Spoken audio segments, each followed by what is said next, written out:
नमस्कार। संगीत के अध्याय 3 में आप सबका फिर से स्वागत है।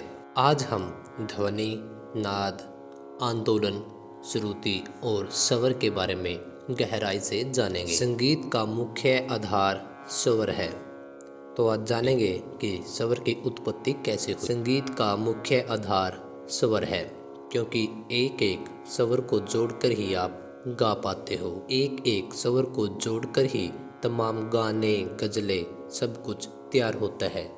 तो यदि संगीत में आगे बढ़ना है तो स्वर आपके मजबूत होने चाहिए। स्वर की उत्पत्ति किसी भी ध्वनि से होती है। वह ध्वनि जो स्थिर हो, कर्णप्रिय हो, उस ध्वनि को नाद कहते हैं। कर्णप्रिय का मतलब जो कानों को अच्छी लगे। जैसे पंखा चलता है, बच्चे रोते हैं, व्हीकल चलते हैं, ये जो उनकी साउंड्स हैं, जो उनकी आवाज़ है, ये सभी आवाज़ें संगीत से संबंधित है। पर नाद सिर्फ स्थिर व कर्णप्रिय ध्वनि को ही कहते हैं। अब यहाँ से निकल कर आया नाद। पहले हमने स्वर की बात की कि स्वर की उत्पत्ति कैसे हुई। एक ध्वनि से हुई। कौन सी ध्वनि? वह ध्वनि जो स्थिर हो, कर्णप्रिय हो, लेकिन उस ध्वनि को नाद बोला गया है। ध्यान रखना। तो पहले जान लेते हैं कि ध्वनि की उत्पत्ति फिर कैसे हुई।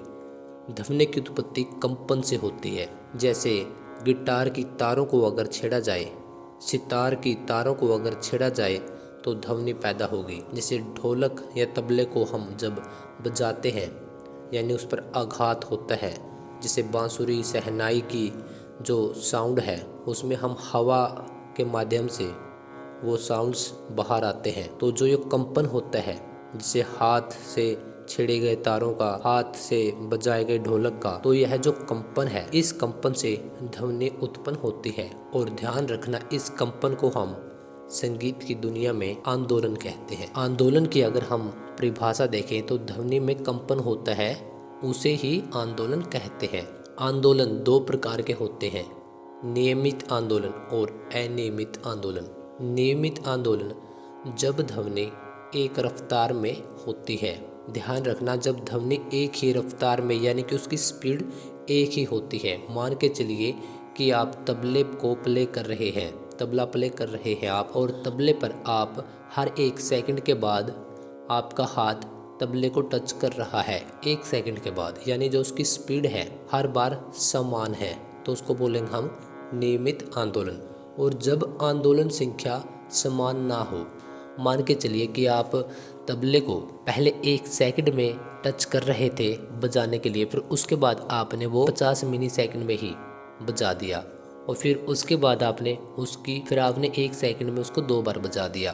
तो इस प्रकार से जब उसकी संख्या समान ना हो तब उसको बोलेंगे अनियमित आंदोलन। स्थिर और अस्थिर आंदोलन, जब ध्वनि कुछ देर तक समान चलती है तो स्थिर, जब ध्वनि शीघ्र ही खत्म हो जाए तो उसको बोलते हैं अस्थिर आंदोलन। तो संगीत में नियमित और स्थिर आंदोलन वाली ध्वनि को नाद कहते हैं। ध्यान रखना कि संगीत में नियमित और स्थिर आंदोलन वाली ध्वनि को नाद कहते हैं। तो नाद की कुछ विशेषताएं हैं, जैसे कि नाद का छोटा बड़ापन, यानी कि आवाज़ जहाँ पे धीमी है वहाँ पे नाद का छोटापन होगा, आवाज़ जहाँ पे तेज है वहाँ पे उसका बड़ापन होगा।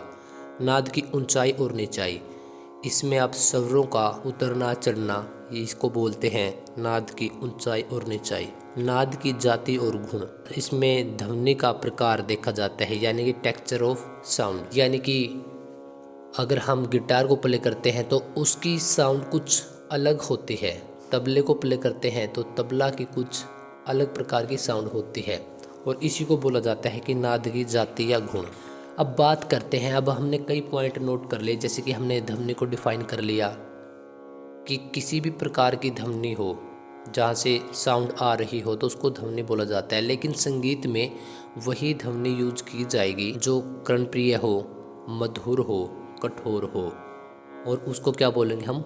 नाद। अब नाद से अगर हम एक स्टेप आगे बढ़ते हैं तो इसमें आपको मिलेगा श्रुति। वो नाद जिसको हम स्पष्ट रूप से सुन सके, समझ सके तथा किन्हीं दो नादों के बीच का अंतर बता सके, उसको हम श्रुति कहते हैं।